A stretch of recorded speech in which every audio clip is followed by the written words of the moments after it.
Transmitiendo desde Ciudad Nezahualcóyotl, vía internet. Rock en Radio.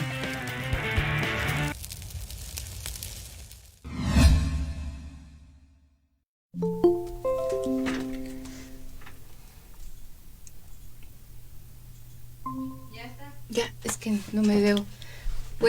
Buenos días, Buenas tardes.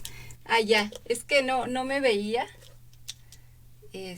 Y tampoco te veo a ti. Pero bueno, déjame presentar. Buenas tardes. Bienvenidos y bienvenidas al programa Factory. Pues estamos transmitiendo en vivo a través de Rolling Café. En los controles está Natalie Baltazar. El productor es Eric Padilla y nuestro patrocinador es la Clínica Gratitud.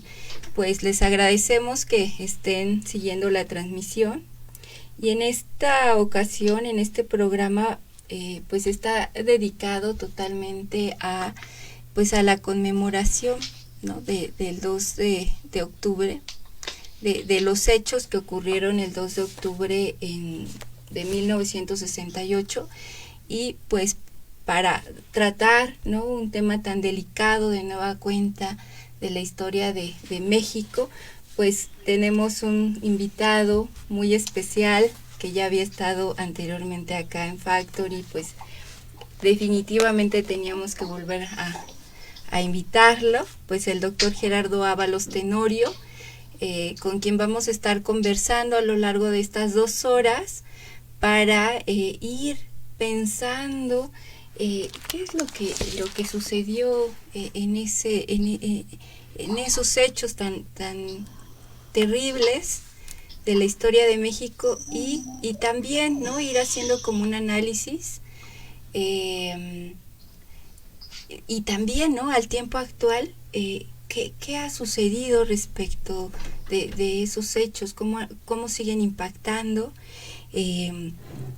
y no solo estos hechos, sino hay como un entrecruce que lo vamos a ir mirando poco a poco a lo largo de este programa, de diferentes eventos de índole histórica, por supuesto, pues desde diferentes dimensiones, ¿no?, sociales, económicas, políticas. Entonces, pues Gerardo Ábalos, pues muy bienvenido, doctor. Hola, muchas gracias. Pues ahora vamos a estar en el programa. Pues de una vez les presento al doctor para que pues entremos pues al tema. Entonces, pues el doctor es licenciado, maestro y doctor en ciencia política por la Universidad Nacional Autónoma de México. Es profesor investigador titular C de tiempo completo, adscrito al Departamento de Relaciones Sociales de la Universidad Autónoma Metropolitana, Unidad Xochimilco, desde 1989. Posee una especialidad en psicoanálisis, fue profesor de asignatura, Economía Política 1, 2 y 3 y Teoría Social 1, en la Facultad de Ciencias Políticas y Sociales de la UNAM. De 1987 a 1997, es miembro del Sistema Nacional de Investigadores Nivel 2, ha impartido diplomados para estancias electorales y gubernamentales sobre teoría política, ética gubernativa, administración pública para la igualdad, análisis político, ciudadanía y democracia. Impartió los módulos ética pública y liderazgo político y psicología de liderazgo en la maestría en política y administración pública y sistemas políticos comparados en el doctorado en política y administración pública en el Instituto Estatal de Administración Pública del Estado de Tabasco. Esto en 2019 al 2022. Sus líneas de investigación son teoría del Estado, filosofía política, pensamiento político clásico y contemporáneo, procesos de transformaciones políticas actuales, sociología del poder, dinámica del cambio político en México y transformaciones del Estado. Tiene en publicaciones, es autor único de 10 libros y coordinador de 6 libros colectivos, autor de más de 25 artículos de investigación publicados en diversas revistas especializadas, y ha presentado más de 150 ponencias y conferencias en eventos especializados. Tiene un muy amplio currículum. Nada más voy a decir los títulos de los últimos libros que ha escrito, porque pues si no estaría yo ocupando casi todo el programa, Gerardo Ábalos. Entonces, sus últimos libros: La filosofía política de Marx, editado por Herder, España; Ética y política en Karl Marx, editado por Terracota, UAM Xochimilco; El monarca, el ciudadano y el excluido, hacia una crítica de lo político; Hegel actual, la paciencia de lo negativo; Ética y política para tiempos violentos. Y bueno, mencionaré La estatalidad en transformación, porque si no, ya pues es mucho lo que el doctor ha trabajado, ¿no? Una muy, pues digamos, con un muy amplio trabajo que tiene el doctor, pues va a enriquecer muchísimo este espacio para que podamos discutir qué es lo que está sucediendo precisamente con, pues en los tiempos actuales, pero en retrospectiva, ¿no? A partir de este momento presente, cómo vamos a estar analizando precisamente este hecho histórico. Ahorita teníamos algunos problemas técnicos, Gerardo, porque quería poner un video de la marcha de ayer. A ver si Natalie me podría hacer, ¿no? que se resuelva esa situación. A ver de qué manera lo resolvemos. Pero bueno, vamos a comenzar con el programa precisamente de hoy. Y pues les voy a comentar, ¿no? A grosso modo, precisamente qué fue lo que ocurrió, ¿no? El 2 de octubre de 1968, ¿sí? Para ir empezando a tener como, empezar a entrar como en los temas. Que fue un hecho, ¿no? Que desemboca en esta terrible matanza, ¿no? De estudiantes, pero que supuestamente tiene un primer momento, ¿no? Como de tensión en un conflicto que se dio el 22 de julio, ¿no? Entre estudiantes de la Vocacional 2 y la preparatoria particular Isaac Ochoterena. Digo, bueno, aparente, ¿no? Y en esa disputa, ¿no? En ese conflicto intervino, pues, digamos, elementos de la policía, ¿no? Reprimieron, y este hecho pues desemboca precisamente esta serie como de inconformidades. Como vamos a mirar más adelante, pues no fue ese, ¿no? Único hecho, sino podemos remontar de décadas mucho más atrás la serie de inconformidades que ya se estaban dando. Pero bueno, a partir de ahí, pues digamos que el 30 de julio hay otro evento, ¿no? En San Ildefonso igual, fue derribada la puerta, ¿no? Con un disparo de bazooka. El 2 de agosto pues se va generando el Consejo Nacional de Huelga, ya se van integrando otras escuelas, otras universidades, otros grupos, entre ellos pues el Colegio de México, ¿no? La Autónoma de Chapingo, el Instituto Politécnico Nacional, la Escuela Nacional de Maestros, bueno, digamos que otras instituciones que se van integrando a este Consejo Nacional de Huelga. Para el 18 de septiembre, pues el ejército ocupó, ¿no? las instalaciones de Ciudad Universitaria, y durante 2 semanas, digamos que ya había como una intromisión muy importante precisamente de estas fuerzas armadas haciendo presencia y reprimiendo y deteniendo, ¿no? A los estudiantes. Finalmente el 2 de octubre, cuando se congregan en una manifestación en la Plaza de las Tres Culturas, pues se da una matanza, ¿no?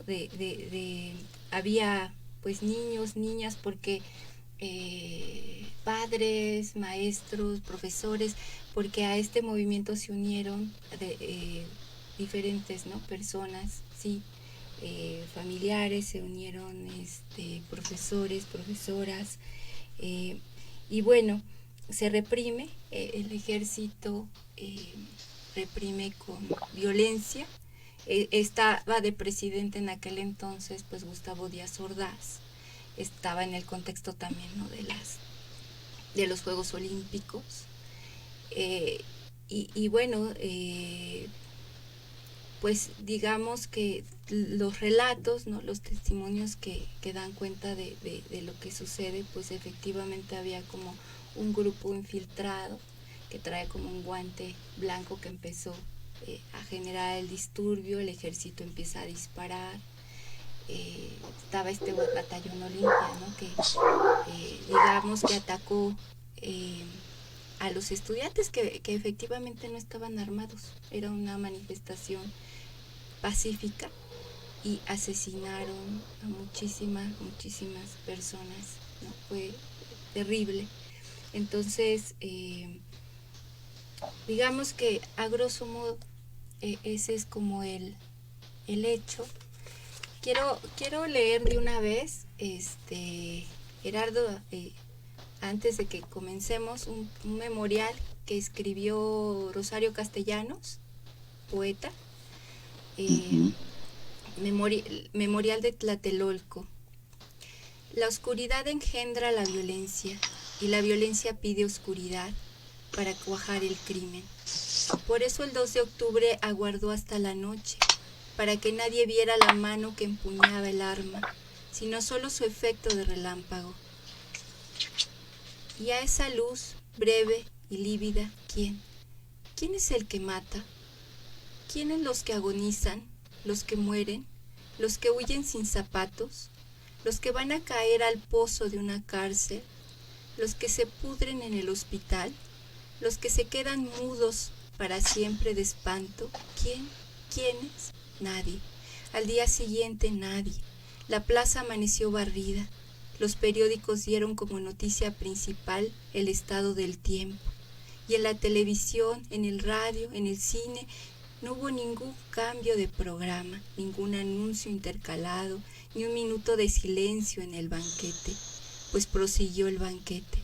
No busques lo que no hay, huellas, cadáveres, que todo se le ha dado como ofrenda a una diosa, a la devoradora de excrementos. No hurgues en los archivos, pues nada consta en actas. Mas he aquí que toco una llaga, es mi memoria, duele. Luego es verdad, sangre con sangre, y si la llamo mía traiciono a todos. Recuerdo, recordamos.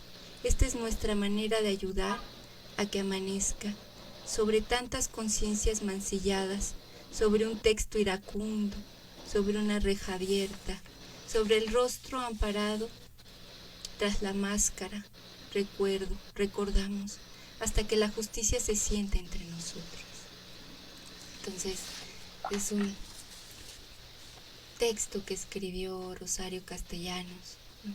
Y yo creo que aquí esto ¿no?, que va expresando, ¿no?, a través de este recuerdo, porque pues se relata lo que no se dijo en la televisión, en la radio, ¿no?, como si nada hubiese pasado. Entonces es como estas formas que se van realizando, ¿no?, desde precisamente este gobierno autoritario, que bueno, pues vamos a comenzar, Gerardo Ábalos, ¿no? Entonces con esto ya se... Caray. Bueno, sí, obviamente el sentimiento elevado a la estética de la poesía toca fibras sensibles, y no solo de los que estamos aquí. Evidentemente, para quien escuche el poema de Rosario Castellanos que acabas de leer, Annalise, pues evidentemente remite a un sentir de esto que llamamos comunidad política, sociedad, patria, y que a veces se nos hace etéreo, porque lo es abstracto. Ajá. Pero efectivamente, cuando los sentimientos, las pasiones, las pulsiones, los afectos están o se tejen alrededor de un acontecimiento como estos, que el hecho está ahí, el ejército mexicano que debiera servir para defender la seguridad nacional, la soberanía nacional. El ejército durante varias semanas, algunos meses cruciales de 1968, es utilizado como fuerza pública para disuadir las movilizaciones fundamentalmente de estudiantes. Y en el culmen de la represión, el 2 de octubre de 1968, al parecer hay toda una estrategia montada por los órganos del Estado para acabar de una vez por todas con el movimiento, dada la proximidad de los Juegos Olímpicos que iban a comenzar el 12 de octubre, el 13 de octubre, no recuerdo bien, de 1968. Eso era una presión que tenía el gobierno de Díaz Ordaz, precisamente porque quería dar al mundo la imagen de que México ya era una potencia media, ya era un país que claramente se enfilaba hacia lo que se concebía como el primer mundo en ese tiempo, ¿no? Primer mundo, segundo mundo, tercer mundo. Y efectivamente esas escenas que han logrado circular del ejército desplegándose como si se tratara de una acción verdaderamente militar, de una toma de algún territorio en un teatro de operaciones, no corresponde con la naturaleza de las movilizaciones que en conjunto forman un movimiento social importante, ¿no? Y no lo era pues porque no era un asunto en el que la patria estuviera en peligro. Entonces, con eso se revela de entrada que uno de los órganos del Estado, en lugar de hacer su función constitucionalmente establecida, pues reprime cual si fuera policía o cuerpo de granaderos a los estudiantes movilizados, ¿no? Esa escena, movilizados pero no armados.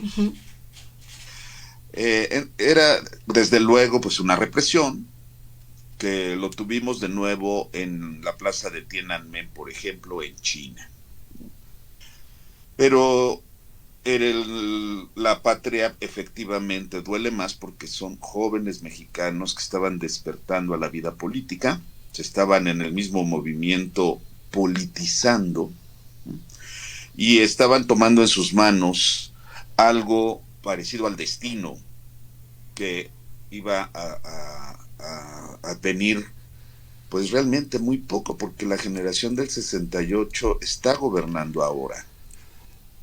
Es la protagonista del presente. Entonces, inevitablemente vinculamos el movimiento del 68 y esa escena y luego lo que le siguió, que está sentidamente reproducido por la voz, la palabra, la letra de Rosario Castellanos, y que apunta efectivamente a la necesidad de hacer una reflexión, como tantas otras que se han hecho, pero que pueda aportar algo diferente a lo que ya está.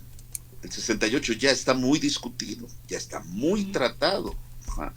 ¿Qué más se puede decir que solamente pues una conmemoración, una memoria de esos luchadores sociales que dieron su vida ahí y también posteriormente en lo que se conoció como Guerra Sucia, donde también el ejército fue protagonista de una represión brutal en contra de los campesinos que se suponía protegían a los guerrilleros, ¿no? Esto aconteció en nuestro país. Se han hecho intentos de saber qué fue lo que pasó entre tanto. Hoy tenemos lamentablemente, lamentablemente, la repetición de ese acontecimiento como si hubiera sido un acontecimiento, ¿no? Pero no aislado, sino como de efectos a corto, mediano y largo plazo que todavía están candentes. Es decir, aquellos carbones con los que ardió el fuego que metafóricamente podemos usar para conceptuar, para entender el movimiento del 68, hoy esos siguen siendo rescoldos que todavía lamentablemente están vigentes. ¿Han cambiado las circunstancias? Por supuesto que sí. Vamos a tener oportunidad de hablar acerca de eso. Pero de inmediato lo primero que se viene efectivamente a la cabeza es sí conmemorar el acontecimiento, el evento, el movimiento del 68, que todo empezó con una banalidad y se fue desencadenando como una bola de nieve, y eso habla de que algo más profundo abrigaba el tejido social, el entramado social mexicano, y que hizo eclosión en las movilizaciones estudiantiles, y particularmente el ejército que se amparaba en ser el ejército de la Revolución Mexicana, disparando contra sus hijos. Eso es gobernar sin el saber político adecuado para gobernar. Este es un asunto que a mí sí me interesa destacar, porque en efecto vuelve una y otra vez a ser una especie de mancha que tenemos como nación, porque esto ha ocurrido permanentemente. Es decir, el arte de la política, que se basa en la virtud de la prudencia, está solamente en nuestros libros, pero no se ha traducido en una praxis republicana que integre, no con la deformación del idioma, que integre de manera institucional, y no solo a las identidades nuevas que surgen aquí y allá, sino que integre verdaderamente a los ciudadanos en la configuración de un bien público que pueda estar abierto a la discusión y a la toma de posición, donde los enfrentamientos sean a través del diálogo comunicativo y no a través de las balas, porque lamentablemente la violencia que despliega el ejército y la violencia que viene de una sociedad mal equilibrada, y no por culpa del gobierno, o sea, esto es muy importante, no por culpa del gobierno, sino por la dinámica interna que precisamente llevó al 68 y que después siguió llevando a la confrontación social. Bueno, esto da los materiales para reflexionar acerca del arte de gobernar, acerca de lo que hace un gobernante cuando se le revelan los gobernados. Entonces, bueno, pues hay muchísima tela de dónde cortar en este programa. Yo creo que podemos entrar al sesgo, ¿no? Como sugiere Slavoj Žižek sobre la base de Lacan, ¿no? Entrar a esos acontecimientos, no de frente, eso ya se ha hecho de prácticamente, sino entrar al sesgo, un poco al sesgo, porque esto nos permite descifrar el caleidoscopio que todavía, a 55 años del hecho, que todavía sigue siendo un enigma. Y sigue siendo un enigma porque es antecedente del presente, del hoy, del México de hoy. Claro, es esto, mira, a ver si ahorita, a ver, Natalie, te voy a mandar un video, yo creo que va a estar más fácil, y porque esto que comentabas, ¿no? El arte de gobernar, estos como resquicios que se van teniendo, quiero poner un video de la marcha de ayer, ¿no? de ayer pues de esta conmemoración, y el video que te acabo de mandar. Ajá, te mandé ahorita uno. Y porque tiene que ver, eso nos va a dar un poco de luz de la presencia, ¿no? de la, digamos que de esta institución de seguridad, ¿no? Pero una presencia en calles, en diferentes puntos, una presencia numerosa. Entonces, a ver, yo creo que lo miramos, es un video que me ayudó a integrar y Maya Bautista. Y a ver. Ahí está.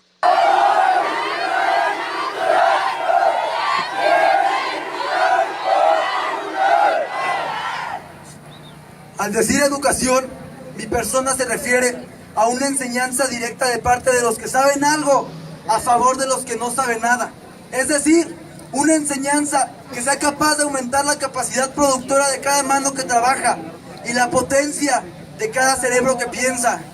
Muy bien, es importante recordar el origen del problema. ¿Por qué estamos aquí?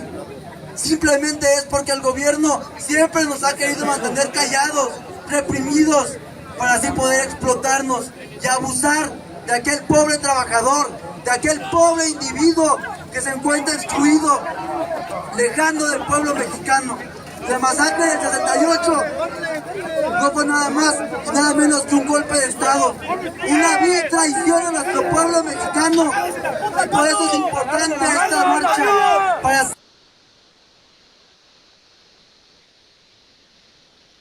que se convirtió en esperanza para muchos mexicanos, responde a la voz de los campesinos, a la voz de los normalistas, a la voz de los padres de los desaparecidos con gases lacrimógenos. ¡Qué belleza de democracia! ¡Carajo! ¡Qué vergüenza! Diría yo. Allí, a donde Rosario Ibarra, un 28 de agosto de 78, inició la huelga de hambre. No podría estar porque está amurallado el poder. ¡Qué vergüenza!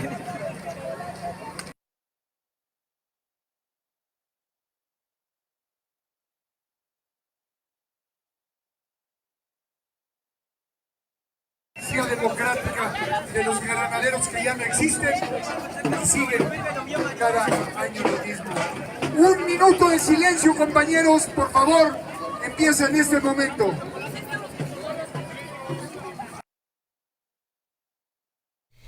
Pues digamos que ahí está.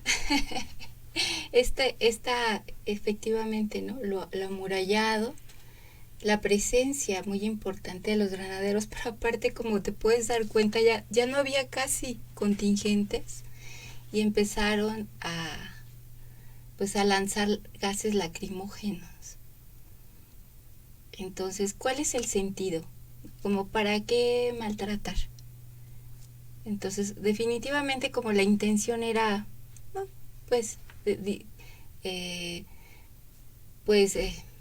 Acabar, ¿no? con la marcha.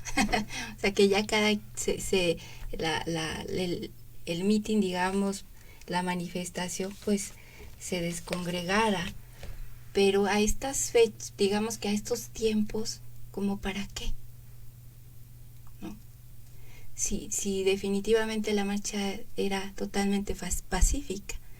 Pero ahí están de nueva cuenta esos elementos que estás apuntando, ¿no? Con el ejército, como visibilizar como estos brazos que tiene precisamente el gobierno y que, bueno, ha utilizado, como ya lo hemos mirado. Y como tú bien dices, previo a este 2 de octubre de 1968, pues ya se había utilizado la represión en una serie de manifestaciones, de huelgas, de que pues podemos ir como abriendo para discutir. O sea, entonces, que ya había habido también represión en el Instituto Politécnico Nacional, ¿no? Que entró igual la policía, los golpeó previo a esta disputa, ¿no? entre centros educativos, que ya, ¿no? Décadas anteriores, pues ya había habido inconformidades con líderes campesinos, ¿no? Con, digamos, grupos de los ferrocarrileros, ¿no? Digamos que en los 50, 60, pues ahí estaba Rubén Jaramillo, generando precisamente estas inconformidades, ¿no? De que, como decíamos, quedó debiendo la Revolución Mexicana para todo este grupo de campesinos y campesinas. Entonces, ahí volviendo a la misma reivindicación, ¿no? De misma protesta sobre, pues, que se les devolvieran las tierras y más, digamos, aún que se había establecido una industria muy importante. Ahí estaba, ¿no? Esta digamos que represión que también se acabó precisamente con su muerte, con su asesinato. Tenemos en el 56-58 el movimiento magisterial, ¿no? Con Otón Salazar, lo mismo. Los protestas sindicales que pedían precisamente, ¿no? Mejores condiciones de trabajo, aumento salarial, participación sindical democrática, porque ese era otro tema, ¿no? Había sindicatos que estaban confabulados con el gobierno y entonces no funcionaban como tales. Entonces está este otro movimiento en 58-59 de ferrocarrileros que tenemos, ¿no? Como estos líderes, Demetrio y Valentín Campa. Claro. Que finalmente también hubo represión, ¿no? Estuvieron encarcelados. Claro. Entonces, digamos que el ejército ha estado muy presente a lo largo precisamente de varias décadas previas, y las inconformidades, por supuesto, que no cesan de diferentes grupos.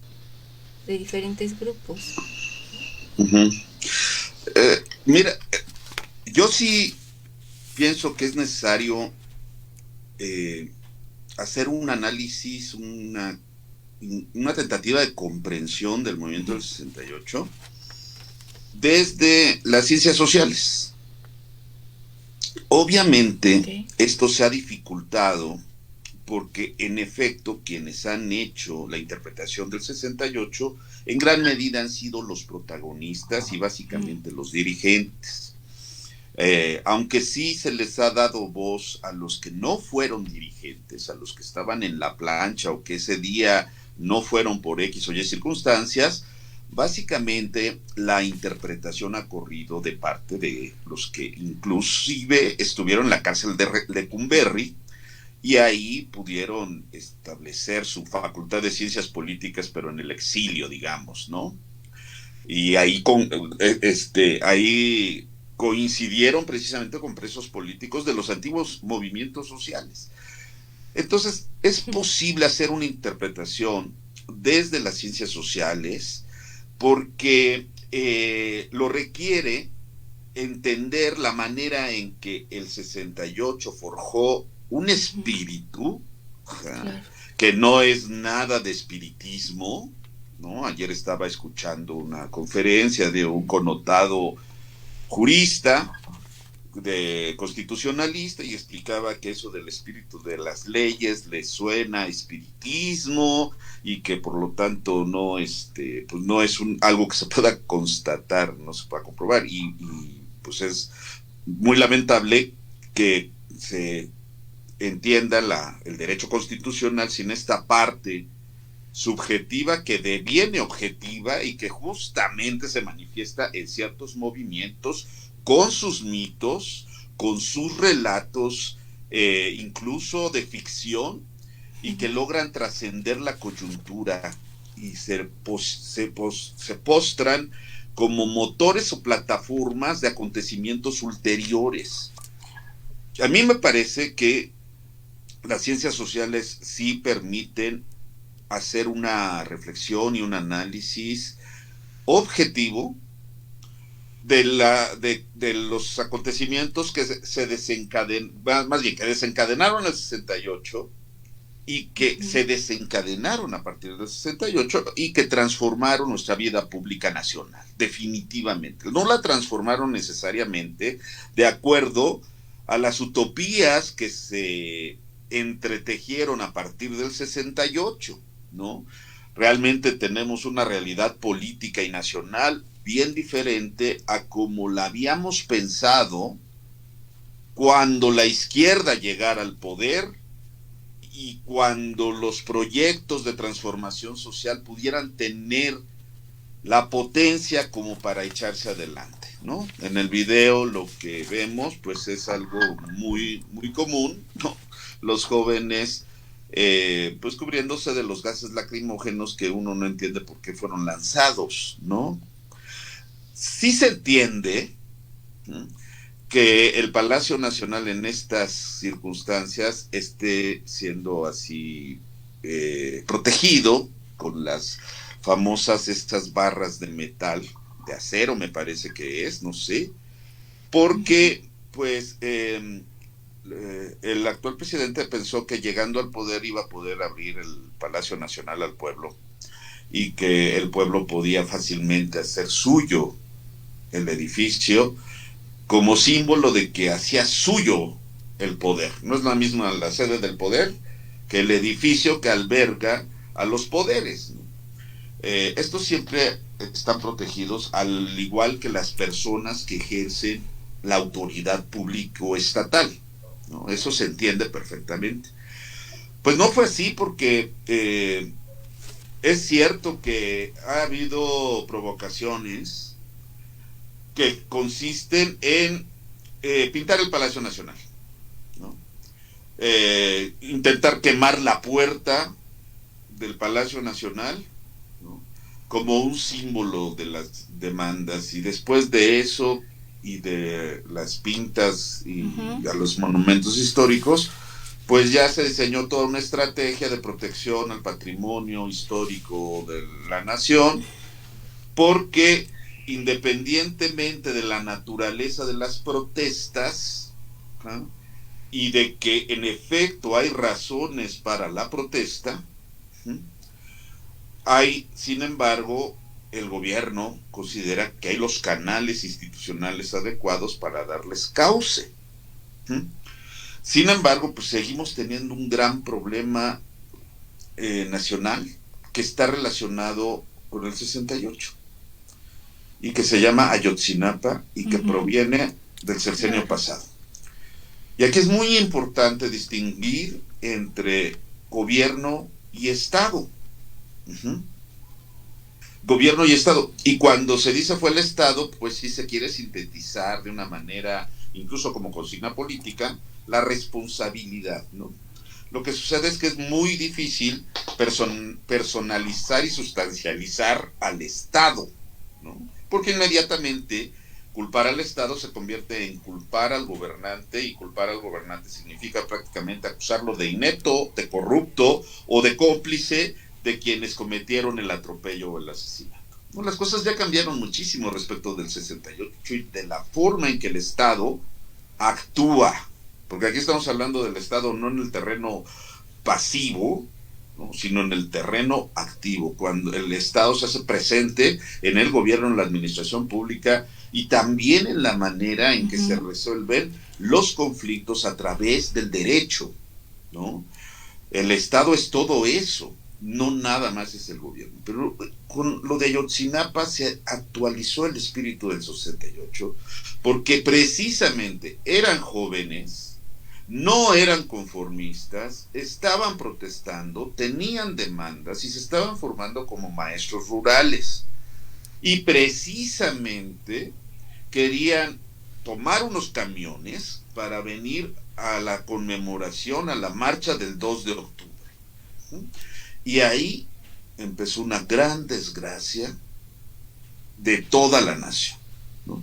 El espíritu de los 43 está presente, ajá, y es una herida que está abierta y que mientras esté abierta va a estar sangrando, y eso efectivamente atañe a la sociedad, a la comunidad político nacional, y atiende efectivamente a los órganos del Estado, no nada más al Ejecutivo, sino a los órganos del Estado. Esto hace que cuando hablamos de política, en realidad desde las ciencias sociales o desde la ciencia política, sea realmente muy complejo interpretar un fenómeno y sus secuelas y sus consecuencias a largo plazo, ¿no? ¿A 55 años tenemos un mejor país o no? Esa es una pregunta que se hace continuamente, cada año, precisamente para conmemorar el evento, pero sobre todo a las personas que perdieron la vida y luego también a las personas que se mantuvieron en la izquierda con una bandera democrática en algunos casos o también socialista en otros casos, ¿no? Claro. Esto que comentas me parece que es muy importante, ¿no? Tal pareciera que el 68 quedó muchas décadas atrás, y esta pregunta que tú haces, ¿tenemos un mejor país? Pero en realidad, pues, pasa Ayotzinapa, ¿no? Entonces, digamos que se siguen, ¿no? Se sigue cuestionando qué es lo que está sucediendo, ¿no? Como tú dices, no solo con el gobierno, sino con el Estado. Claro. ¿Qué pasa con el tema del derecho? ¿En qué no está funcionando? Ajá. Ya está rebasado el Estado, ¿no? De estas otras fuerzas, como el crimen organizado, de estas otras fuerzas, ¿no? Del capitalismo, ¿no? Y esto que tú hablabas precisamente de los frentes, ¿no? Políticos, el socialismo y estos partidos de derecha conservadores que pues definitivamente las disputas tienen diversos siglos, ¿no? Diversos siglos, y que tienen también una influencia no solo de México, sino también internacional. Entonces ahí ya se va complejizando el escenario político y social y económico de México. Sí, por supuesto. Sí, por supuesto. Esto que comentaba sobre el socialismo, que al final, dentro del movimiento del 68, hubo muchos grupos que se configuraron como socialistas. Entonces refrentaban esas ideas y ejercían, ¿no? Como esta militancia. Entonces, digamos que allí estaba precisamente, si vemos de venas, ¿no? Venas que se siguen manteniendo y que se seguían, digamos, conectando a través de diferentes grupos. No pasó como digamos, en el movimiento de 68 en París, ¿no? En donde ahí sí hubo una unión muy fortalecida entre, pues, el conjunto de trabajadores con los estudiantes, ¿no? Una fuerza muy importante. Aquí en México, pues, aunque, digamos, estaban las inconformidades, pero no hubo una unión importante que paralizara, ¿no? el país de forma importante.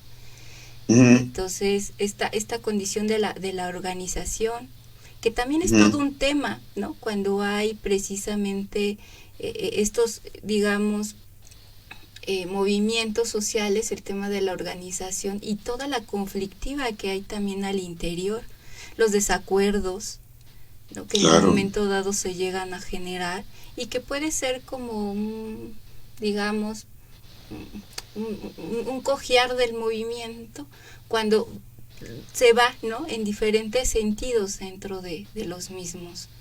Entonces, las ideas, ¿no?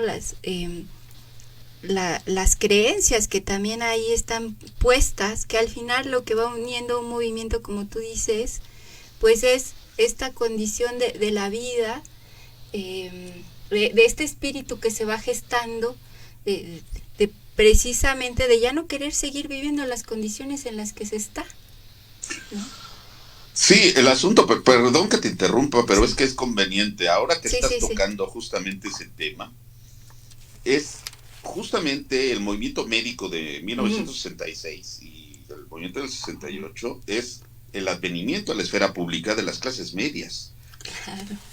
que protestan y que ya no están de acuerdo con la forma política. ¿Por qué decimos eso? Bueno, es que aquí sí hay que recurrir a las ciencias sociales para entender la dinámica de los movimientos, ¿no? El primer elemento es que ningún movimiento es la caída de un rayo en cielo sereno.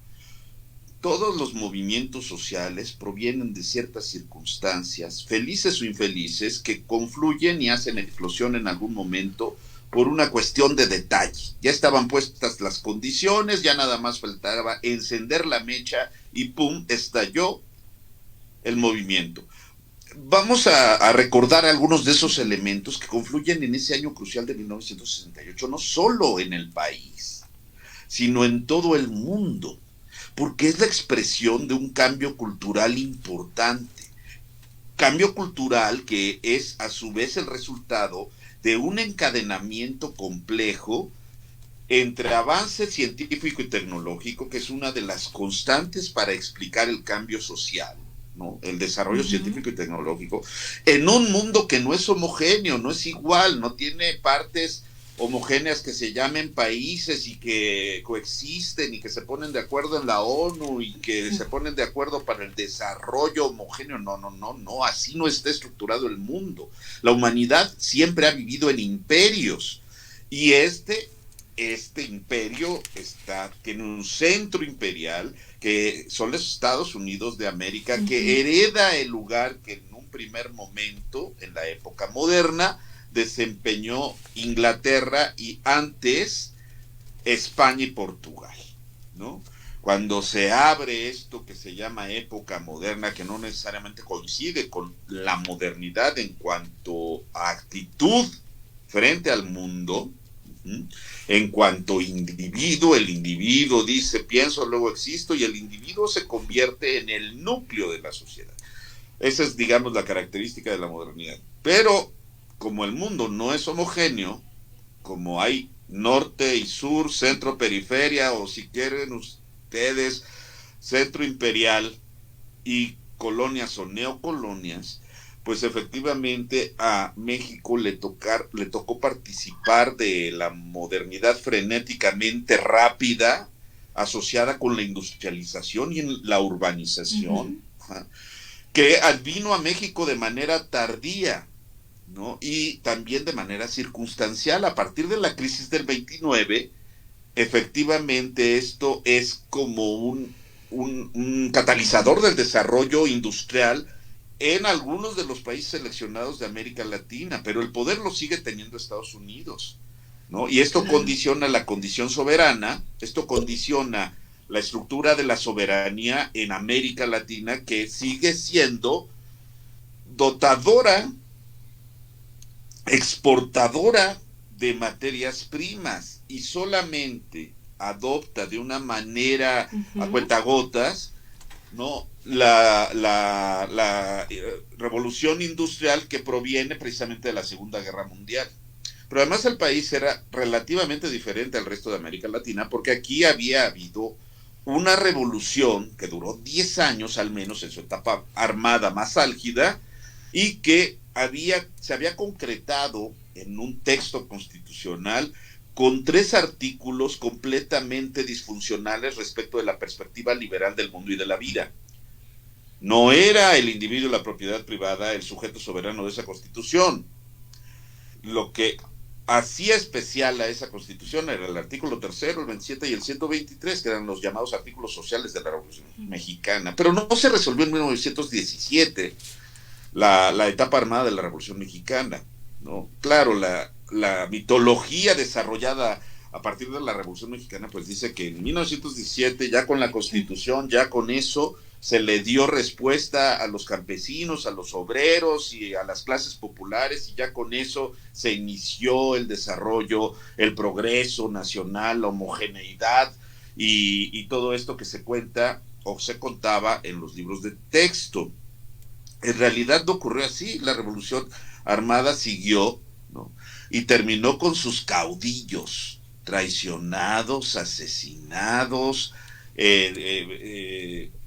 hasta el final, que se extiende en la década de los 20 del siglo XX, precisamente en el intento de institucionalizar en un régimen político la Revolución Mexicana, de domesticar la Revolución Mexicana, como dijo en algún texto viejísimo Roger Bartra, cuando incluso Roger Bartra, siendo más bien partidario de la visión del Partido Comunista Mexicano, adopta el concepto de bonapartismo que venía del trotskismo para efectivamente usarlo para comprender la resolución de la Revolución Mexicana. Y es que esto es crucial para entender el papel del aparato estatal, específicamente del Poder Ejecutivo, que es el heredero de la corona española, y luego el heredero del caudillismo del siglo XIX, de Juárez y Porfirio Díaz, y luego evidentemente es el heredero de los caudillos y dirigentes y militares de la Revolución Mexicana.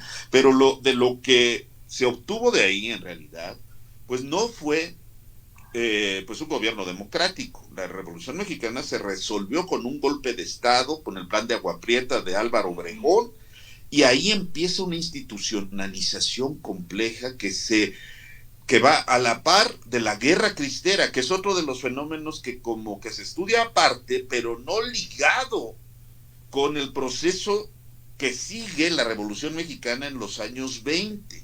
Al final de cuentas, ese proceso termina con el asesinato de Álvaro Obregón, y ahí sí inicia el Partido Nacional Revolucionario como la vía a través de la cual el poder de la corona, ¿no?, adopta una figura moderna, pero con un partido que se parece más al partido fascista italiano de Mussolini en su estructura y en sus alcances, que a un partido revolucionario o a un partido que se proponga de una manera positivista impulsar el cambio social, ¿no?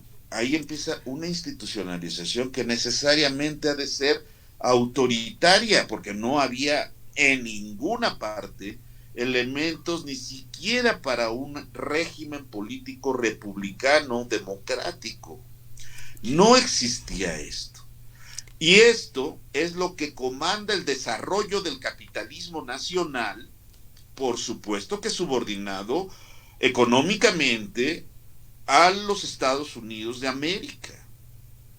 Estas son las condiciones que efectivamente están dadas para que se produzca el cardenismo, que por cierto tampoco estaba en el guión, ¿no? El cardenismo, el gobierno de Lázaro Cárdenas, pues estaba más bien planeado como la continuación del maximato, y el jefe máximo como la sombra del poder, la sombra del caudillo, como decía el título de la película que durante años y décadas estuvo enlatada, la sombra del caudillo, y detrás del partido, el aparato estatal, ¿no? El partido, claramente el aparato estatal, no tenía que ver con un partido que pudiera disputar las elecciones. Y hoy asistimos a algo histórico, el fin de ese partido, por lo menos con las siglas que se transformaron en 1945, pero que heredaba el nombre del Partido Nacional Revolucionario, Partido de la Revolución Mexicana, y luego, bueno, Partido Revolucionario Institucional, ¿no? Como un oxímoron, revolucionario institucional. Lo curioso y lo que sí aportan las ciencias sociales es que incluso el partido político que ya se enfrentó en elecciones auténticas después de la prolongada transición a la democracia electoral, que resultó finalmente alternancia de partidos distintos para hacer la misma política, ¿no? El lugar estratégico, que esto sí es muy importante, ¿no?, al que se enfrentaron los estudiantes del 68 como estructura institucional del Estado, ¿no?, eso sigue gravitando en la actualidad, y eso llama la atención, porque independientemente de los cambios de personas, están los lugares institucionales de las formas políticas que se resisten a cambiar, ¿no? Claro. Es decir, más allá de la voluntad de los líderes, de los dirigentes, de quienes han jugado un papel protagónico en la vida política nacional, incluyendo a los intelectuales que, aliados al poder, han diseñado una transición a la democracia y un régimen democrático y constitucional. Bueno, todo esto queda bajo el tsunami de la realidad institucional que se hereda de la tradición. No podemos decir que hoy vivimos una democracia plena, ¿no? Creo que esto que tú has comentado no es importante. Realmente hay legitimación, o cómo se va legitimando precisamente esos gobiernos cuando pues precisamente se han conseguido a partir de la imposición, ¿no?, de las traiciones, no se han cumplido los acuerdos, las promesas que se hicieron, los pactos, pues no se llevaron a cabo. Y como tú bien apuntaste anteriormente, pues se van generando, se van, ¿no?, heredando también esas pues inconformidades, esas tensiones, que ahí están, y hay como una contradicción, ¿no?, con este paso a la modernidad y a la modernización, ¿no?, en este siglo XX, ¿no?, del que estás hablando, precisamente con estos cambios tecnológicos y científicos, pero más bien cómo se va usando, o sea, estas personas en estos lugares, ¿sí?, de decisión, ¿sí?, a partir de estos órganos estatales, cómo van utilizando la ciencia para ciertos fines, ¿sí? Esto se va mirando, por ejemplo, cuando después de la Revolución Mexicana, lo que se quiere es generar este proyecto de nación, esta nación que precisamente no hay tal, ¿no? Hay como una serie de divisiones, tensiones, y lo que se intenta, como tú habías dicho, es homologar, ¿no?, homogeneizar. Incluso pues entran en escena también todas las disputas de los grupos indígenas, comunidades ancestrales que siempre han estado ahí, pero el tema es de qué manera yo voy a controlar, de qué manera yo voy a generar esas políticas públicas, y se van dando una serie a partir de la educación, una serie de intervención también hacia la sociedad que cae dentro de las violencias, ¿no? Como estos medios de manipulación, experimento contigo, el tema de la modernidad, como tú dices, genera esta tensión que, bueno, estos teóricos, varios teóricos, ¿no?, desde Durkheim, Weber, Ferdinand de Tonís, o sea, que han estado discutiendo sobre este cambio, ¿no?, de estas más sociedades, como decía Durkheim, ¿no?, de lo mecánico orgánico, o de la comunidad a la sociedad, que se va complejizando, ¿no?, estas relaciones sociales, pues en realidad lo que también va generando con este ingreso y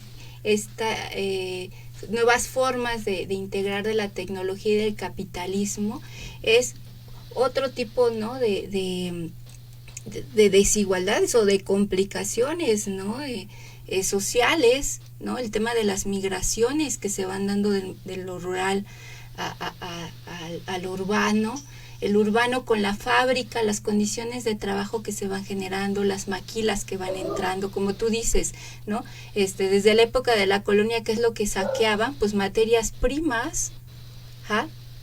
Entonces, de hecho, incluso algunos autores piensan que desde ahí se está dando la primera globalización. Entonces, digamos que todo esto está ya dentro de las relaciones, que va generando una inconformidad. ¿Por qué? Porque se va generando una diferenciación social de clase, como tú dices, muy importante. Sí. Si bien ya hay estudiantes y ya hay universidad y ya se van las universidades y ya hay una clase media, pero también hay una clase mucho más baja que está viviendo como todo el peso de la pobreza.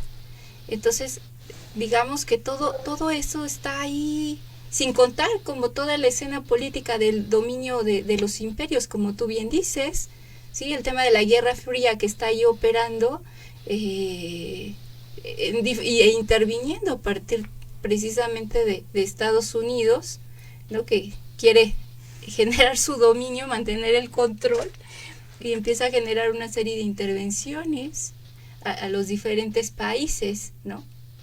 Entonces yo creo que esto, como bien dices, es más, tiene diferentes aristas para ir analizando. Mira, tenemos saludos y tenemos preguntas. Excelente. Entonces, bueno, Eliseo Martínez, saludos. Francisca Urias, buenas noches. André Dio presente, bueno, la escucho mientras trabajo. Fanny Saracho, hola, buenas noches, excelente. María de Jesús, hola chicos, buenas noches, ¿cómo están ustedes? Gusto en saludarlos. Gerardo Cruz, la manita de saludo. Saludos, F. Vela.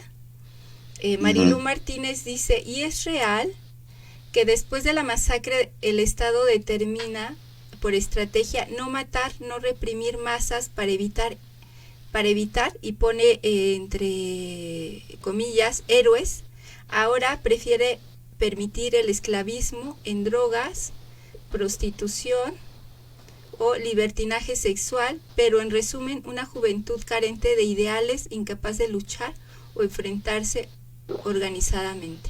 Entonces, claro. Marilu Martínez comenta, sigue comentando, es mejor evitar mártires, pero sí inventar, entre comillas, ideales, con falta de contenido, pero con fines políticos, como esta guerra de géneros. Claro. Entonces, Pablo Tepichín comenta, en el caso de Ayotzinapa, ¿qué elemento puede acelerar la contradicción para desocultar a los responsables intelectuales de la desaparición de los estudiantes? ¿Se puede pensar en un elemento de jureo de facto para posibilitar la reconciliación de la comunidad? Es una pregunta de Pablo Tepichín. Luego, Aurea, ahorita si quieres las vuelvo a comentar. Aurea Carmen comenta, la clase media educada juega en un papel importante en estos movimientos con el fin de terminar con los gobiernos autoritarios que no atendían las demandas de una sociedad cambiante.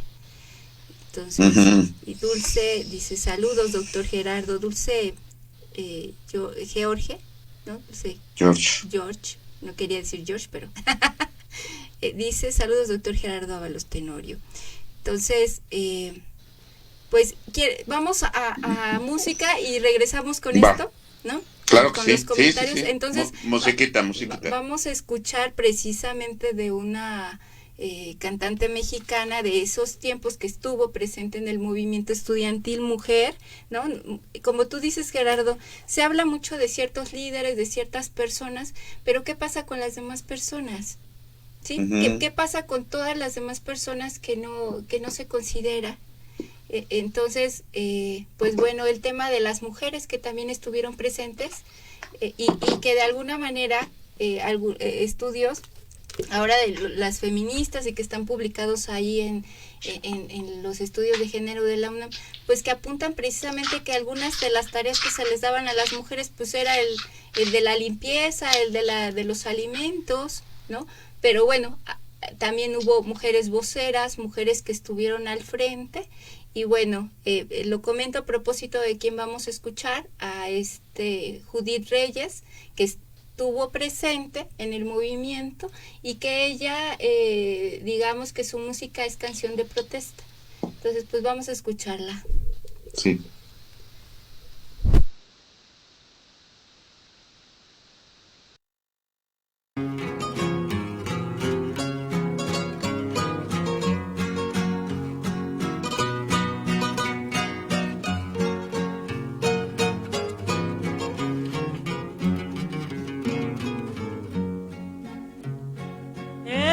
De octubre llegamos todos pacíficamente a un mitin en Tlatelolco, 15,000 en la corriente. Año del 68, qué pena me da acordarme. La plaza estaba repleta como a las 6 de la tarde. Grupos de obreros llegaron y el magisterio consciente. Los estudiantes lograron un hermoso contingente. De pronto rayan el cielo 4 luces de bengala y aparecen muchos hombres, guante blanco y mala cara. Zumban las balas mortales, rápido el pánico crece. Busco refugio y la tropa en todas partes aparece. Alzo los ojos al cielo y un helicóptero miro. Luego sobre Tlatelolco llueve el fuego muy tupido. Qué fuerzas tan desiguales, hartos tanques y fusiles, armados los militares, desarmados los civiles.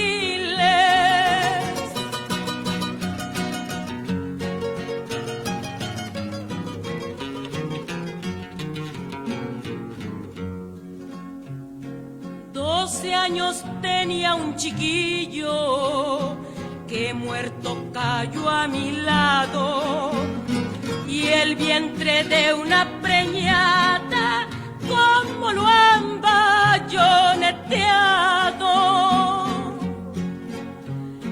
Y era Oriana Falachi, voz de la prensa extranjera, ya conoció la cultura del gobierno de esta tierra. Ya vio que vamos unidos, estudiantes con el pueblo, contra un sistema corrupto y la falacia de un gobierno. Recordará a los muchachos contra la pared sus caras, las manos sobre la nuca y su derecho entre las balas. Jóvenes, manos en alto, con la B de la victoria. B de Vallejo me dicen los de la preparatoria. Piras de muertos y heridos, solo por una protesta. El pueblo llora su angustia y el gobierno tiene fiesta. Qué cruel nunca fue la matanza, hasta de bellas criaturas. Cómo te escurre la sangre, plaza de las tres culturas.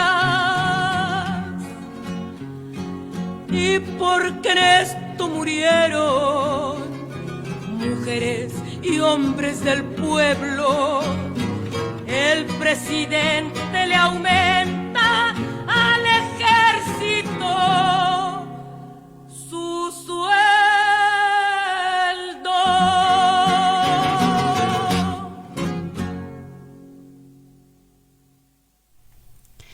Pues escuchamos a Judith Reyes con corrido, Tragedia de la Plaza de las Tres Culturas, que en realidad pues es una crónica de lo que sucedió ese día. Entonces, pues seguimos. ¿Quieres que retomemos? Íbamos a regresar como con los comentarios y con la pregunta así muy elaborada de Pablo Tepichín. Les agradecemos mucho sus comentarios y sus preguntas para que podamos dialogar con ustedes.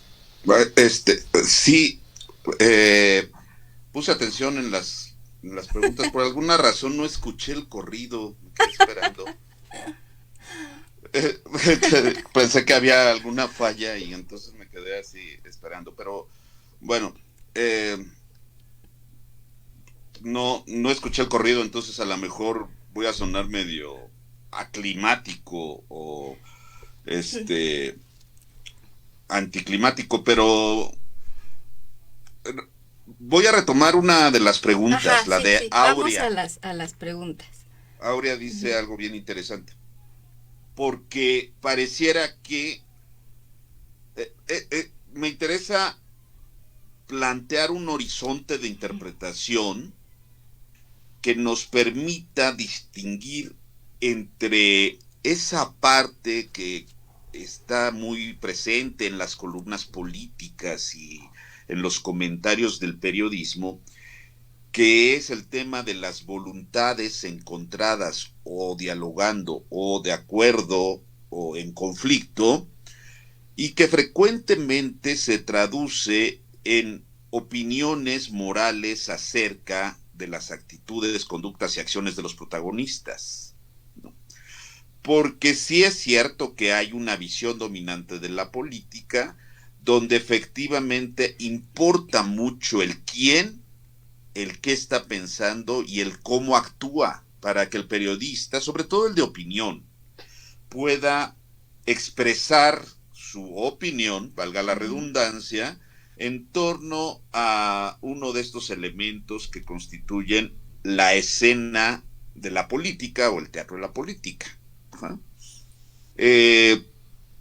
Efectivamente, lo que tenemos en el 68, y eso lo han recuperado los clásicos cronistas del 68, los que han escrito textos que más o menos de manera sistemática organizan el relato de los acontecimientos, entre los que sin duda destaca de manera notable Carlos Monsiváis.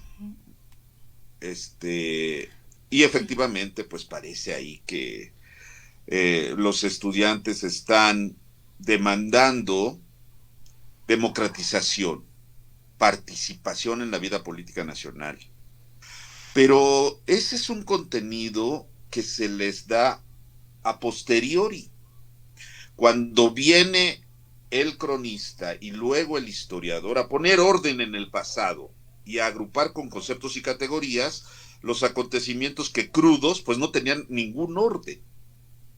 Esto es muy importante porque en el 68 han abundado las interpretaciones que apuntan hacia dos cosas. Primero, a decir que fue un parteaguas en la historia mexicana, y que, por tanto, anuncia la instauración de un régimen democrático en México, ¿no? Y que entonces que los jóvenes son como una especie de víctimas sacrificiales que ofrendaron su vida. Por cierto, no sabemos cuántos murieron, no tenemos el registro de cuántos fueron los muertos y quiénes fueron los muertos, porque quizá en estas condiciones sí interesaría recuperar la historia de esos jóvenes que murieron en esos acontecimientos, no como masa, ¿no? Sino como se ha hecho con los jóvenes de Ayotzinapa, con nombre y apellido, porque tenían una vida por vivir, ¿ah? Y fue cegada por un movimiento político. Entonces ahí tenemos elementos o ingredientes que nos permiten interpretar, pero la interpretación necesariamente es a posteriori, ¿no? Y en retrospectiva, ¿no? Cuando no necesariamente esto coincide con la de los protagonistas. Y luego hubo protagonistas de a pie que desaparecieron de la vida pública, que ya no escribieron, que ya no se dedicaron a las ciencias sociales, que hicieron su vida aparte y que seguramente tendrían ya ahora, son muy grandes, ¿no? Ya tienen más de 70 años y pues sería muy valioso recuperar ese testimonio de cómo se vivió, ¿no? Independientemente de todo lo que se ha dicho, ¿cómo viviste tú esa coyuntura o ese movimiento? Y quizá nos sorprenda mucho, porque la racionalidad viene del historiador, y es el que dice, los jóvenes demandaban democracia. ¿En serio demandaban democracia?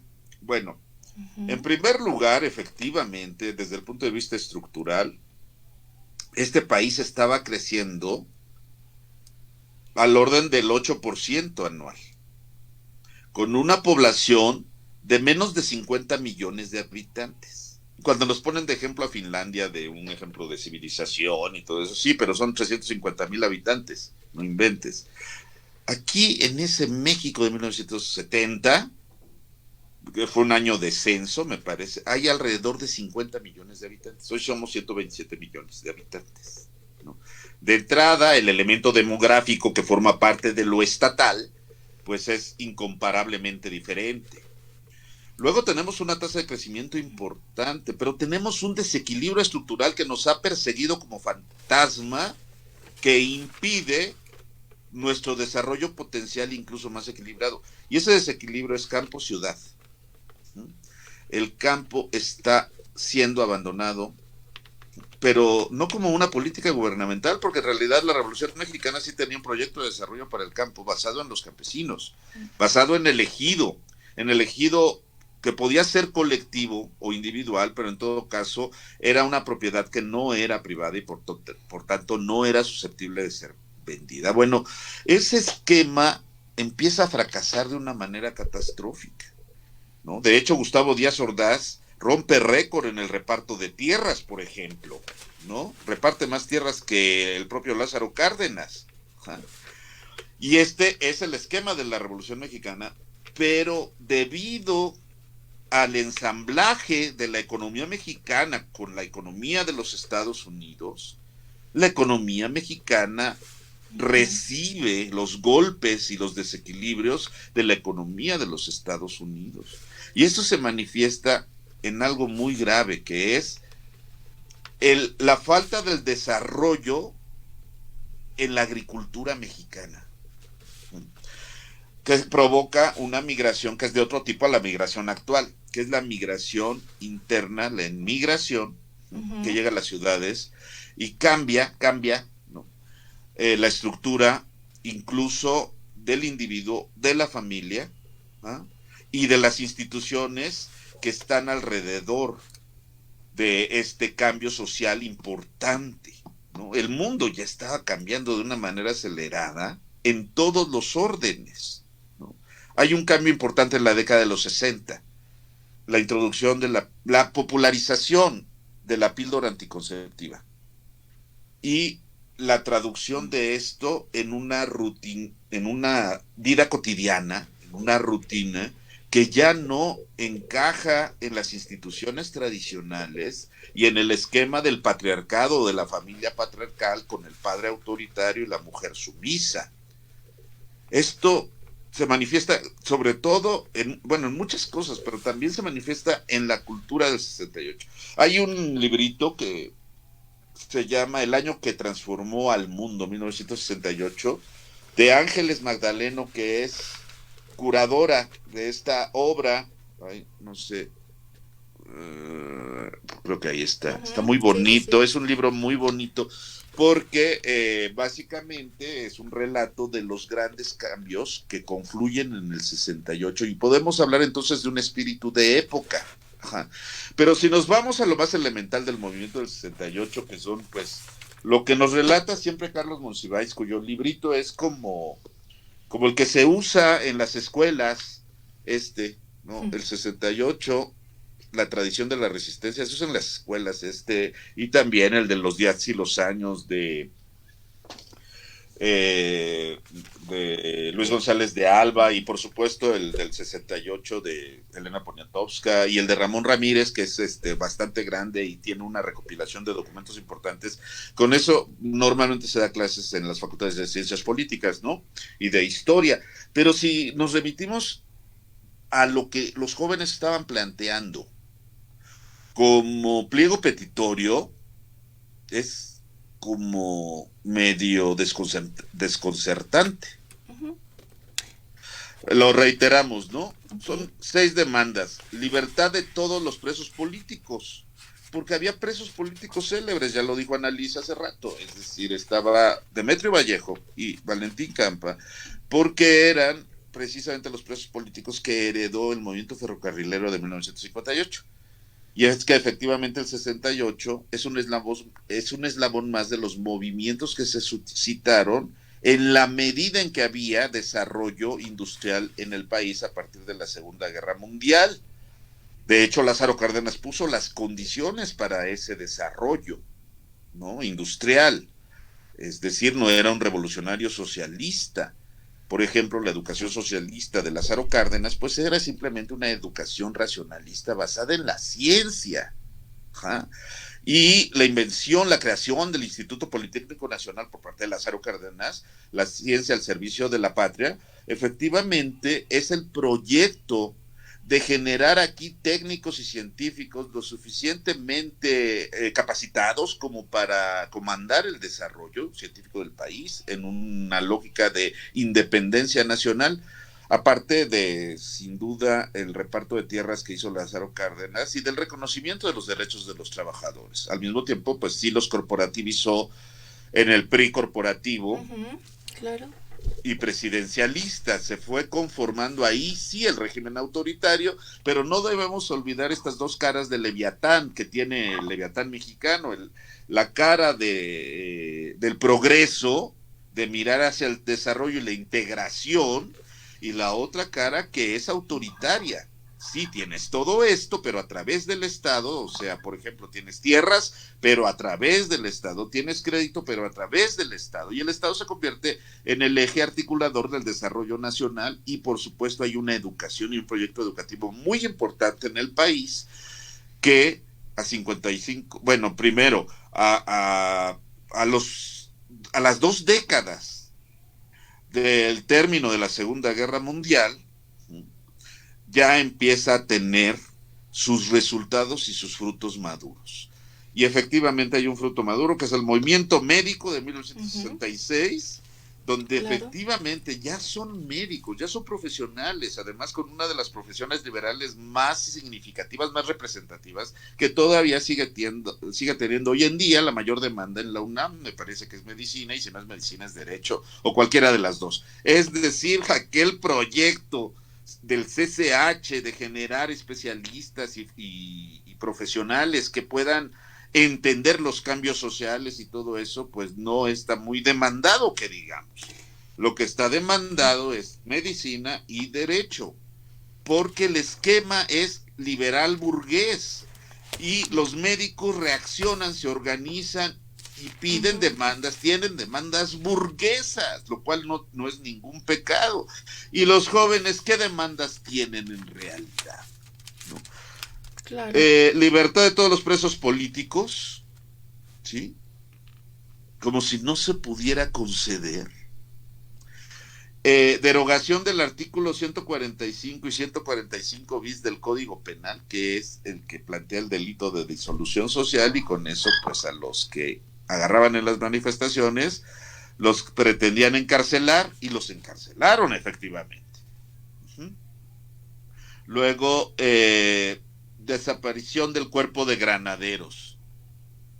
Hasta donde tengo entendido, la doctora Claudia Sheinbaum, cuando recién tomó la jefatura del gobierno de la Ciudad de México, me parece que desapareció el cuerpo de granaderos. No sé, no son granaderos, pero son policías antidisturbios o antimotines, algo así se llama. Son No estoy muy granaderos. enterado. Y no sé, Se ¿no? les llama ahora antimotín, pero es... Antimotines, sí, pero son como las mismas funciones Ujú. que los granaderos. Nada más que eso sí, mira, por ejemplo, las mujeres granaderas no tienen toletes. Cuando han protegido de las marchas de mujeres, los monumentos históricos, no las han reprimido, eso sí hay que decirlo. Las han golpeado, no las han detenido, han echado gases lacrimógenos, sí, para dispersarlas, pero realmente no ha habido la represión. Me refiero cuando las mujeres se proponen derrumbar o pintar los monumentos, ¿no? En las marchas estas de mujeres, Ujú. que ha habido, ¿no? Entonces, eso sí hay que apuntarlo porque pues no son los toletazos que incluso la policía francesa sin ningún problema les pone a los trabajadores, ¿no? Sin ningún problema. Bueno, pero lo de los granaderos, ahí está, ¿no? Destitución de los jefes policíacos Luis Cueto y Raúl Mendiola, ¿no? O sea, Ujú. indemnización a las víctimas de los actos represivos. Deslinde de responsabilidades de los funcionarios involucrados en los actos de violencia, ¿no? Ese fue el... Y claro, en abstracto dices, lo podía cumplir sin ningún problema el gobierno, ahí sí en 15 minutos, como decía Fox que iba a resolver lo de Chiapas en 15 minutos, ahí sí en 15 minutos se podía, pero ¿cuál era el problema? ¿Por qué no podía ceder el gobierno? Algo así como se mancharía la investidura de la autoridad estatal. Y si concedes esto, puede organizarse un movimiento más tremendo, nacional, de paro total, y entonces sí ya no vas a tener margen de maniobra para conceder algunas cosas y golpear en las otras, ¿no? Que habría que ver, ¿no? En esta parte de conceder, porque de alguna manera la forma de operar, sí, igual, ¿no? Se van como repitiendo las formas. Había sido así, ¿no? En la represión, perseguir, el asesinato. Totalmente, Y totalmente. de alguna manera, me parece que, bueno, estaban pidiendo estos puntos, pero dices, bueno, en el caso de los médicos, pues eran peticiones burguesas. Pues en realidad tenía que ver con lo que pedían todos los demás, ¿no? Los Mejores ferrocarrileros, condiciones de mejores trabajo, condiciones de trabajo, prestaciones, claro. aumento salarial, y ahorita que estaba precisamente escuchando esto que decías, bueno, hubo un crecimiento, hubo reparto de tierras, pero la, la operación, o sea, todas las tierras, pero no está la tecnología para el trabajo de las tierras, ¿no? Entonces, por ejemplo, los agricultores, hay quienes trabajan con el agua de las estacional, ¿no? Y no tienen esa tecnología para poder sembrar a diferente temporada del año y que se requiere también recurso. O sea, digamos, ¿cómo está operando ahí también a partir de inclusive estas políticas públicas en donde se pone la atención a ciertas creaciones de instituciones, pero ¿para qué fines se están dando? ¿No? Y ese es el problema que todavía seguimos teniendo actualmente en nuestro país. Sí, Esta dificultad que también en algún momento digamos, entra dentro de las cuestionamientos, ¿no? a este gobierno, pues tiene que ver también, ¿no? Con esta integración, ¿no? Esta entrada de toda esa industria extranjera que que fácilmente, ¿no? Paga muy barato esta digamos, mano de obra barata. Entonces, digamos que es una serie de complicaciones que se van dando. Sí, está ahí la idea de progreso, entre comillitas también yo lo pongo. ¿A qué le llamamos, no? Con eso de progreso, ¿y quién se está beneficiando de ese progreso? Que también ese es el tema, y dentro de estas estructuras de gobierno, ¿cómo se va moviendo ese presupuesto, ¿sí? de estas instituciones estatales? ¿Cómo se va destinando? Y también lo vemos con el caso de Ayotzinapa, cómo se van dando esta serie de confabulaciones al interior de estas instituciones que van haciendo que precisamente, pues, incluso tengamos que hablar hoy en día, ¿no? Acerca de realmente, como una pregunta, ¿no? ¿Qué es lo que sucede con la democracia actualmente? Claro. Creo que, bueno, ese es como, si hablas, ¿no? De esta relación campo-ciudad, es complicado, muy complicado. Ahora tenemos el tema de la migración internacional porque, pues, efectivamente no hay posibilidades de trabajo de la tierra, sin contar que esta influencia que se va dando de este otro país a partir de las modas, y a lo mejor aquí podemos abordar este otro tema, ¿no? Hablando precisamente del consumo que se va generando, de estas modas que se van ofertando, y entonces pues ya no se quiere vivir en estos ámbitos rurales. Entonces hay como esta migración, o cuando viene, pues precisamente se pierde como parte de lo que es la tradición, como bien dices.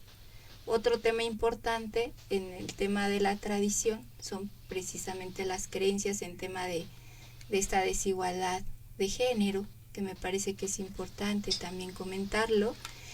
Hablabas de la píldora anticonceptiva, pero ¿quiénes tenían acceso a esa píldora? Volvemos al mismo punto aún actualmente.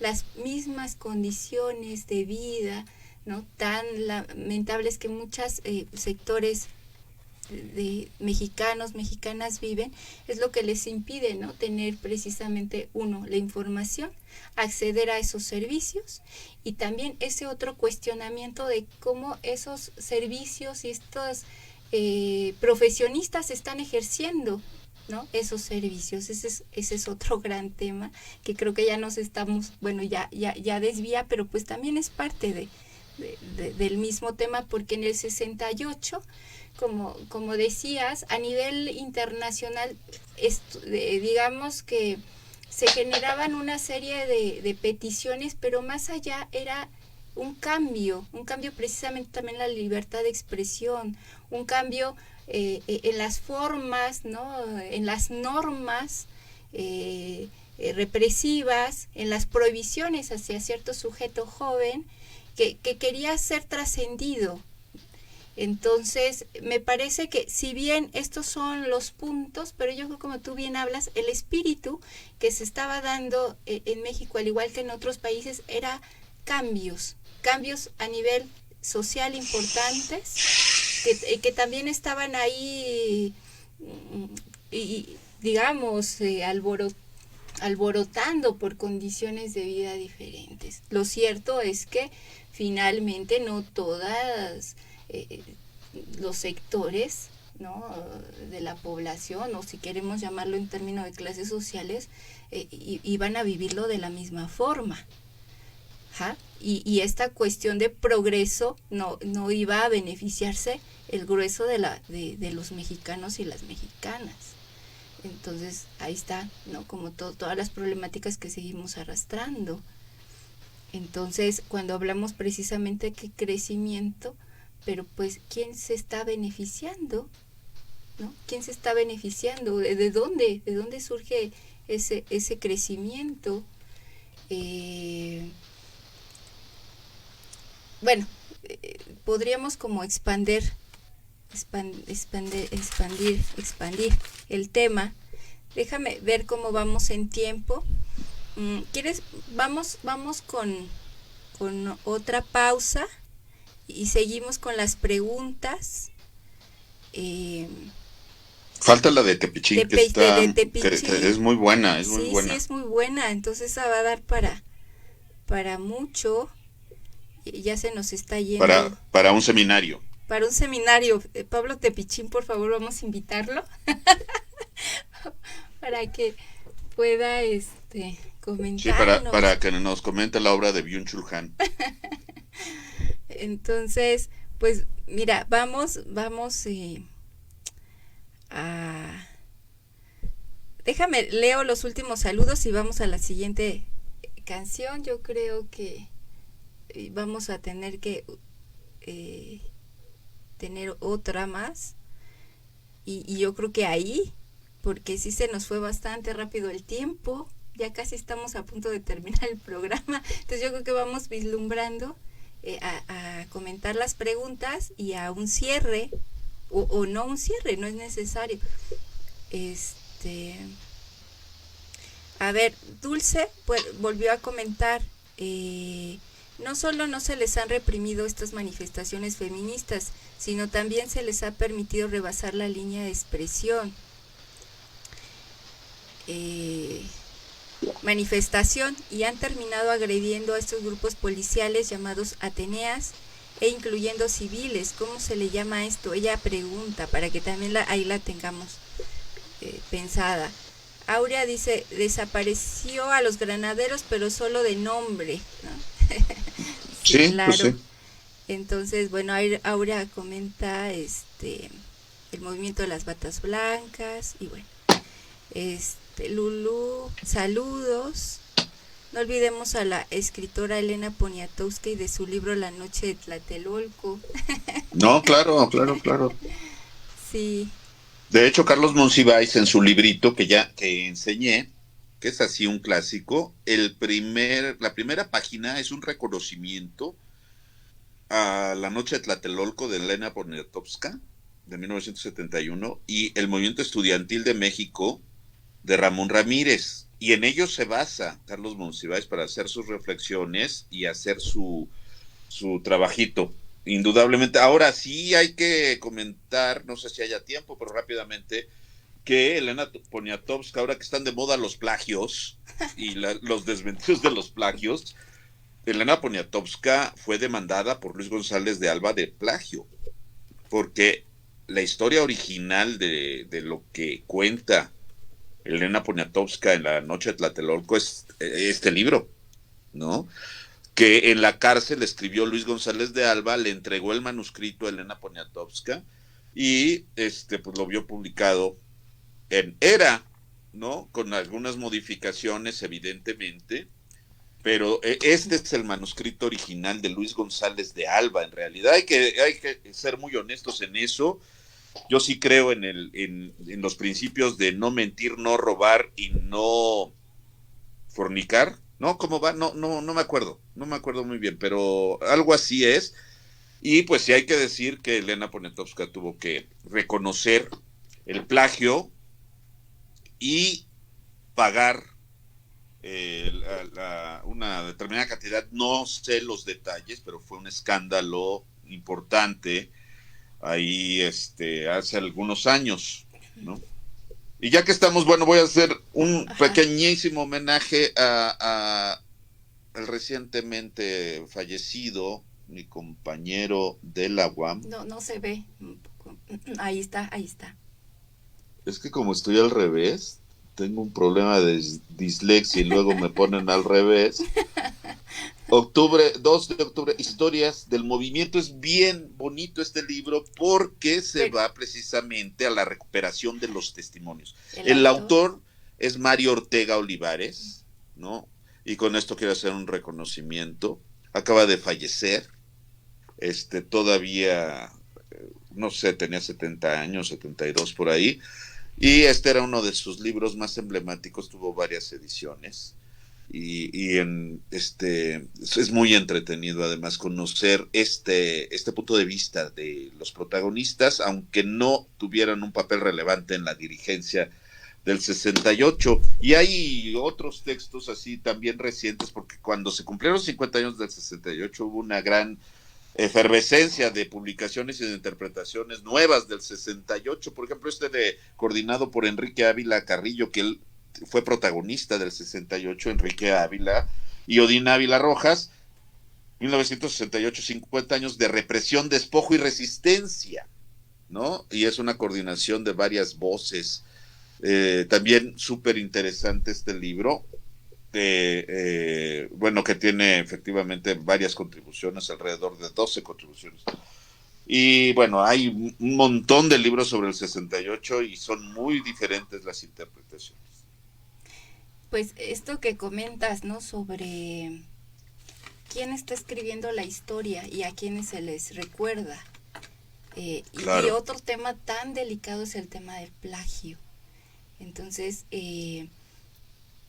digamos que si el trabajo de un compañero, y ahí es donde vemos las tensiones que hay precisamente en los movimientos, qué es lo que se quiere realmente, ¿no? ¿Qué es lo que se quiere realmente cuando se está dentro de esos movimientos? Si el trabajo es colectivo, o pues voy a tomar ventaja de eso, que también hay esa otra vertiente, ¿no? Dentro de los movimientos. Pero bueno, aquí pues nada más se apunta, pero el tema es aquí, el hecho de la matanza es totalmente inaceptable y terrible. Eso sí, no lo podemos dejar de resaltar. Ya se nos fue el tiempo, definitivamente. Yo creo que la pregunta de Pablo va a tener que suspenderse para otro programa e invitar a Pablo. Sí, sería muy bueno. Y entonces, sería muy bueno, ojalá acceda. Tú comentas algunas cosas al final si quieres. Mientras, déjame hacer como un comercial de nuestro patrocinador, que es Clínica Gratitud. Digamos que volveremos a hacer la llamada. El siguiente programa le estaremos llamando para que quienes no han escuchado pues de él mismo, pues todo lo que representa su proyecto pueda ser escuchado. De todas maneras, ahí están los teléfonos para quien tenga esa necesidad pues de estos servicios, que es una clínica de atención a personas que tienen alguna adicción. Y sabemos que cuando alguien tiene una adicción, salir de ese, digamos, pues no quiero, bueno, sí, esa problemática es muy difícil, ¿no? Requiere de tiempo, de mucho apoyo, de trabajo personal. Entonces, hablando precisamente de lo que representa un colectivo, este contener es muy importante en esos procesos, y esta clínica tiene un trabajo de profesionistas, digamos, que trabajan de forma interdisciplinaria. Entonces ahí están los números: 477-22-75-060 o el 477-32-65-055 para quien necesite. Puede solicitar información. Y ya en el siguiente programa pues volveremos a hacer una llamada con Carlos, que pues es el director de la clínica, para que pueda explicar un poquito más al respecto. Entonces, mientras, ahí les dejo los números. Y pues Gerardo, nada más nos quedan 2 minutos para que puedas comentar algo respecto a la pregunta tan elaborada de Pablo. A mí ya se me vinieron algunas ideas, pero a ver, ¿quieres comentarnos a manera de...? Sí, rápidamente, sí. Es que es razón de Estado. Es decir, nosotros como politólogos tenemos un arsenal de categorías y conceptos que nos permiten entender las razones por las cuales no se va a resolver el asunto de Ayotzinapa, ¿no? Salvo cuando dice Pablo, que tiene que pasar, Ujú. ¿no? Se puede pensar Para una que por lo metodología. menos se sepa